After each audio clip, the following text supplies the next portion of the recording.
దానిపైన కూడా అవహేళన మీది. తెలంగాణ గేయానికి కూడా అవమాన పరుస్తుంది కూడా మీరే. తెలంగాణ తల్లి విగ్రహాన్ని సచివాలయంలో పెట్టి అధికారికంగా పెడితే కూడా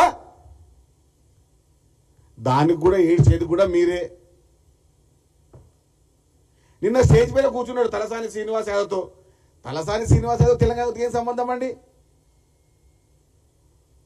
నిన్న వేదిక పైన కల్వకుంట్ల తారక రామారావు గారు మీ పక్కన తెలంగాణని వద్దనే వాళ్ళు నిన్న అధికార మన స్టేజ్ పైన నిల్చొని అజమా చిరాయిస్తుర్రు.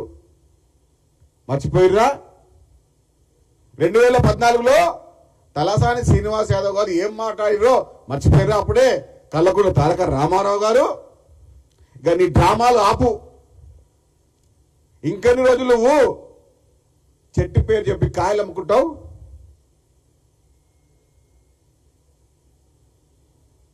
చెట్టు పేరు చెప్పి కాయలు అమ్ముకునే రకం ఈ డ్రామా రావుది. నువ్వు ఎన్ని డ్రామాలు వేసినా, ఎన్ని సురభి నాటక సంపూర్ణ డ్రామాలు మాట్లాడినా తెలంగాణ ప్రజలు బీఆర్ఎస్ పార్టీని బొందబెట్టిర్రు అనే విషయాన్ని మీరు మర్చిపోతున్నారా?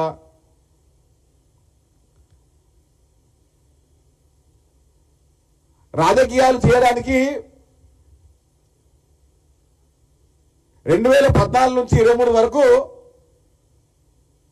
ఎక్కడా పట్టించుకోలేదు తెలంగాణ విషయాలని. తెలంగాణ ప్రజా సంఘాలను పట్టించుకోలేరు, తెలంగాణ కవులను పట్టించుకోలేరు, తెలంగాణ కళాకారులను పట్టించుకోరు, తెలంగాణ ఉద్యమకాలను పట్టించుకోలేరు. ఇప్పుడేమో అన్ని మాట్లాడుతున్నారు. 10 ఏళ్ళు మీరు ఏం చేసి చెప్పగలరా? ఉద్యమకారులకు, తెలంగాణ కోసం ప్రాణత్యాగాలు చేసే ఉద్యమకారులకు మీరు ఏం చేసిరో చెప్పగలరా? అవమానించిర్రు, అవహేళన చేసిర్రు, ఇబ్బంది పెట్టిర్రు, ఇంకా సెక్రటరీకి రాకుండా ఎన్నో ఆటంకాలు సృష్టించిర్రు. ఈ పెద్ద మనిషి అంట నెక్స్ట్ వచ్చి అధికారంలో అంట రాజీవ్ గాంధీ గారి విగ్రహం తీస్తాడంట సెక్రటరీ దగ్గర. టచ్ చేసుకోండి బిడ్డ.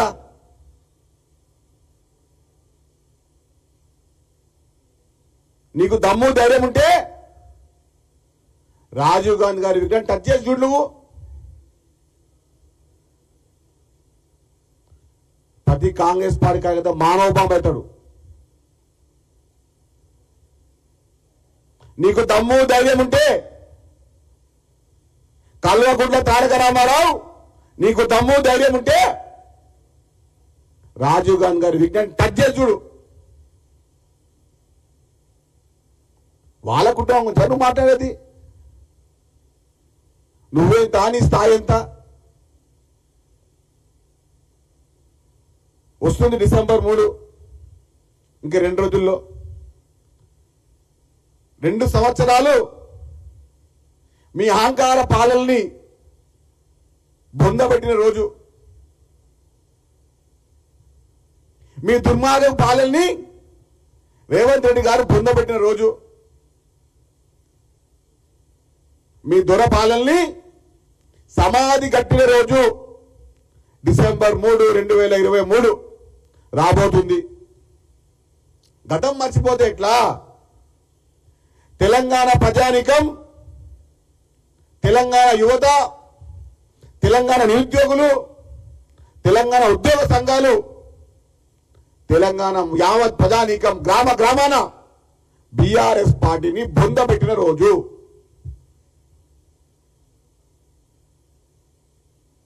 ఈ పిట్టలతోని, ఈ డ్రామారావుతోని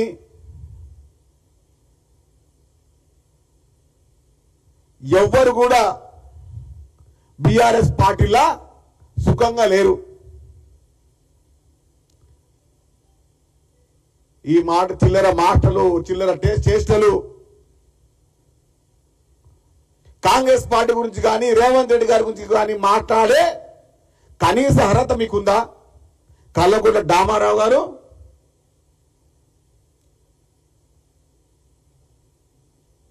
తెలంగాణ ఉద్యమంలో నీ పాత్ర ఏంది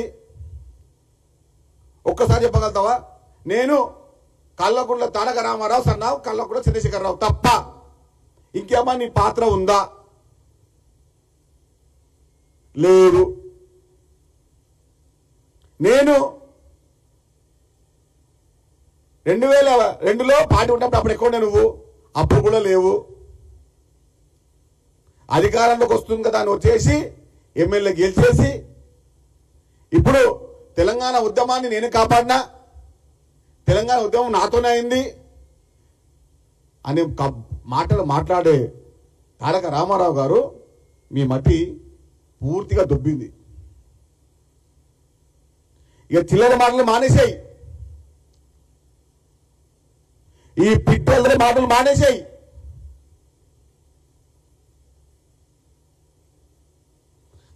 (2023) డిసెంబర్ 3, 2024 మే 27, అదేవిధంగా 2025 నవంబర్ 14 ఈ 3 సార్లు సరిపోదా? మిమ్మల్ని తెలంగాణ రాష్ట్రంలో బీఆర్ఎస్ పార్టీని బొందబెట్టిరని చెప్పి అప్పుడు అధికారం పోగొట్టినాం, పార్లమెంట్లో 0 ఇచ్చినాం, మొన్న జూబ్లీస్లో డిపాజిట్ కొట్టించేసినాం. ఇంకా అది కూడా జూబ్లీస్లో కూడా రావడం కారణం బీజేపీ సపోర్ట్తో నన్ను ఓట్లు వచ్చినాయి.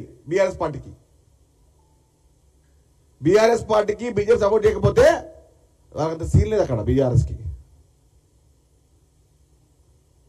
అరే తెలంగాణ వాదాన్ని చంపిన ఈ దుర్మార్గుడు కదా. తెలంగాణ వాదాన్ని, తెలంగాణ పదాన్ని, తెలంగాణ సంస్కృతిని, తెలంగాణ నానుడిని, తెలంగాణ ఉద్యమకారులని, తెలంగాణ ప్రజా సంఘాలని, తెలంగాణ కళాకారులని, తెలంగాణ యువతని, తెలంగాణ నిరుద్యోగులని ఇబ్బంది పెట్టింది ఈ కల్వకుంట్ల కుటుంబమే కదా. ఈ టీఆర్ఎస్ పార్టీ కాదా అడుగుతున్నాను మీకు.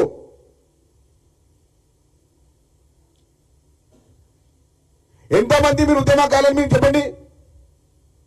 1200 మంది ఉద్యమంగా చనిపోతే 500 మంది అని చెప్తారు వీరే అధికారికంగా.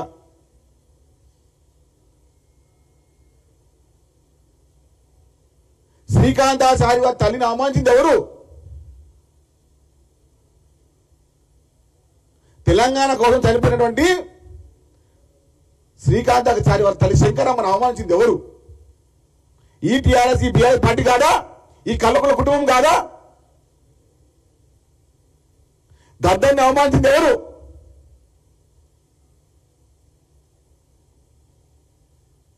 అరే తెలంగాణని ఎవరైతే వద్దన్నాడో వారిని నెత్తి మీద పెట్టుకొని తిరిగి కూర్చొని, వాళ్ళని స్టేజ్ మీద కూర్చొని ఇప్పుడు ట్రోల్ కొడుతున్నావా? లేని మీసాలు మేలేస్తున్నావా? తెలంగాణని 2014లో వద్దన్న ప్రతి వ్యక్తి, అటు గంగుల కమలాకర్ కానీ, ఇటు తలసాని శ్రీనివాస్ యాదవ్ కానీ, వీళ్ళందరినీ పక్కన కూర్చోబెట్టుకొని ఇప్పుడు మోతబరి మాటగా మాట్లాడుతున్నాడు.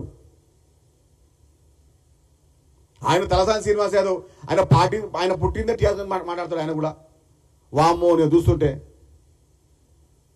తలసాని శ్రీనివాస్ యాదవ్ ఎప్పుడైతే టీఆర్ఎస్ పార్టీ పుట్టిందో అప్పటి నుంచి నేనే ఉన్నాను మాట్లాడుతున్నాడు. ఈ చెంచాకిది మంచి పని చేయండి. తెలంగాణ ద్రోహులని, తెలంగాణ ఉద్యమకాలను హింసించిన వాళ్ళని, తెలంగాణ పదాన్ని తెలంగాణ వాళ్ళని వేదిక పైన కూర్చొని నిన్న దీక్షా దివాస్ పేరు మీద దోకా దివాస్ చేసినటువంటి కల్వకుంట్ల తారక రామారావు గారు మీరు తెలంగాణ ప్రజలకు బేషరతుగా క్షమాపణ చెప్పాలి. మీ ముక్కుని వచ్చి తెలంగాణ తల్లి తూపంగడ వచ్చి మీరు నీళ్ళకి రాయాలి. కల్వకుంట్ల తారక రామారావు గారు, మీరు కేటీఆర్, మీరు, నువ్వు, నీ చెంచాలు నిన్న వేదిక పైన కూర్చొని తెలంగాణ ఉద్యమకారులని అవమానించండి. ఆ దుర్మార్గం పక్కన కూర్చోబెట్టుకొని తెలంగాణ గురించి మాట్లాడుతుంటే బాధేస్తుంది.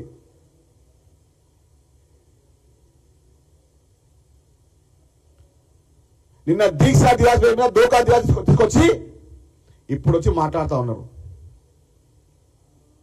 కొంచెం సిగ్గుండాల మనుషులకు.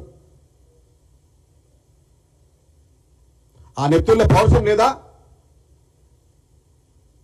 తెలంగాణ వద్దనేది తలసాని శ్రీనివాస్ యాదవ్ కాదా? ఇది గంగుల కమలాకర్ కాదా? వాళ్ళిద్దరిని ప్రోత్సహించింది ఎవరు? ఇదే కల్వకుంట్ల తారక రామారావు అలియాస్ కల్వకుంట్ల డ్రామారావు కదా. మీ ఇష్టం వచ్చినట్టు చేయనీకే, నోరుంది కదా అని మాట్లాడనీకే, మేము చెప్పిందే కదా నిజం అని చెప్పనీకే, అబద్ధాన్ని 10సారి మాట్లాడితే నిజమవుతుందని చెప్పనీకే. తెలంగాణ ప్రజలు మేధావులు. గత 10 ఏళ్ళు మీరు చేసిన మోసాలు, మీరు చేసిన దుర్మార్గాలు, మీరు చేసినటువంటి అగాత్యాలు ఇంకా మర్చిపోలేరు.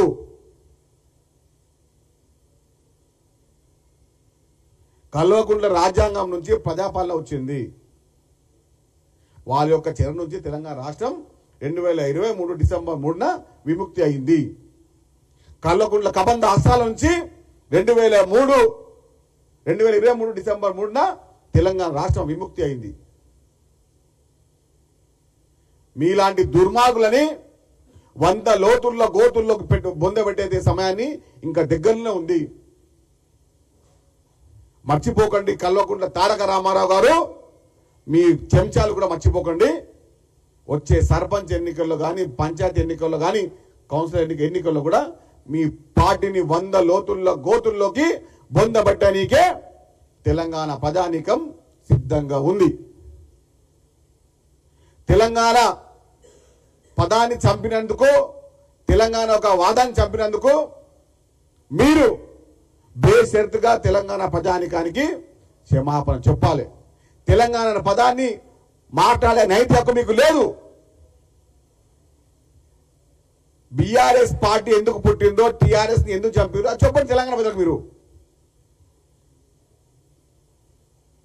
కాబట్టి చిల్లర మాటలు బంద్ చేయి, చిల్లర పలుకులు బంద్ చేయి. ఆ దిమాగు దొబ్బుతే ఇంట్లో రెస్ట్ తీసుకో. కానీ మైక్ ఉంది కదా, టీవీ ఉంది కదా, ఫేస్బుక్ ఉంది కదా, ట్విట్టర్లో అకౌంట్ ఉంది కదా, ఇన్స్టాగ్రామ్లో పోస్ట్ చేయొచ్చు కదా అని చెప్పి చిల్లర పలుకులు పలకకు. రేవంత్ రెడ్డి గారి గురించి మాట్లాడే నైతిక హక్కు కానీ అర్హత కానీ కల్వకుంట్ల తారక రామారావుకి లేదు. కల్వకుంట్ల తారక రామారావు గారికి కేసీఆర్ గురించి మాట్లాడే, కేసీఆర్ గురించి మాట్లాడే హక్కు కూడా ఉండొచ్చు, కానీ రేవంత్ రెడ్డి గారి గురించి మాట్లాడే నైతిక అర్హత లేదు. మీ నాయన భజన చేసుకో, కానీ రేవంత్ రెడ్డి గారు కానీ కాంగ్రెస్ పార్టీ గురించి చిల్లర పలుకులు పలుకుతే, చిల్లర మాటలు మాట్లాడితే, నోటికి వచ్చినట్టు మాట్లాడితే నాలుక తెగ్గొస్తాం తప్ప మీ ముచ్చట్లు ఇన్నికే ఎవరికా సిద్ధంగా లేడు. తెలంగాణ పదాన్ని, తెలంగాణ అమరుల కుటుంబాన్ని అవమానపరిచేందుకు, నిన్న దీక్షా దివాస్ పేరు మీద తెలంగాణ ద్రోహులని మీ పక్కన పెట్టుకున్నందుకు తెలంగాణ యావత్ జనానికి మీరు బేషరతుగా క్షమాపణ చెప్పాలి. అమరవీరుల స్తూపం దాకా వచ్చి మీ ముక్కు నీళ్ళకి రాయాలి. శంకరమ్మని కూడా అవమానపరిచిన ఈ దుర్మార్గులు బీఆర్ఎస్ పార్టీలో రాజ్యం వెళ్తున్నారు. ఏలుకోండి. మీ దుర్మార్గానికి అదే పరాకాష్ట, అదే ముగింపు మీకు. ధన్యవాదాలు.